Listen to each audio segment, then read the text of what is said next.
All right, turning now to the latest on Hurricane Dorian. The storm continues to pound the northwestern Bahamas. The Prime Minister of the Bahamas says at least 5 people are confirmed dead as a result of Dorian. The storm weakened a bit to a Category 4 storm today, but it battered the Bahamas all day with powerful winds and storm surge. And meteorologist Sawyer Wells is tracking the very latest with this storm.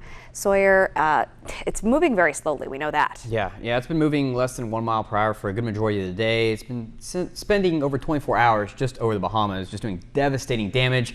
Of course, one thing we've been talking about Dorian is the track of it, and what really helps our tracks out is the hurricane hunters. We've been talking about them before, and our own meteorologist Scotty Covert got to fly with the hurricane hunters over the weekend, and I feel like it was a little bit of a bumpy ride. Well, this weekend I had the incredible opportunity to fly along with the hurricane hunters. If you've ever wondered what it's like to fly directly into an eye of a hurricane, it's as bumpy and bruisey as you would imagine. In fact, today I'm still sore from the ride this weekend. So buckle up and let's get up close and personal with Hurricane Dorian. They're the men and women of the 53rd Air Reconnaissance Wing of the United States Air Force Reserve in Biloxi, Mississippi. Their job, to fly directly into the eye of Mother Nature's strongest storms, and all in the name of public safety. They're known around the world as the Hurricane Hunters. Flying a modified C-130 Hercules, the Hurricane Hunters' main mission is to fly directly into the eye of the storm to gather critical data on the storm's conditions and movement. The plane is equipped with the most advanced technology, taking a constant stream of measurements while in flight. Once in the storm itself, the Hurricane Hunters drop sensors, known as dropsondes, into the storm through the belly of the airplane. These sensors collect data from the top of the storm down to the sea surface, painting a complete vertical profile of the storm, giving forecasters at the National Hurricane Center in Miami the most up-to-date analysis of Dorian. They combine all of that information together and they send it via a satellite uplink, which is another piece of equipment that we have on board, to the National Hurricane Center in Miami, Florida.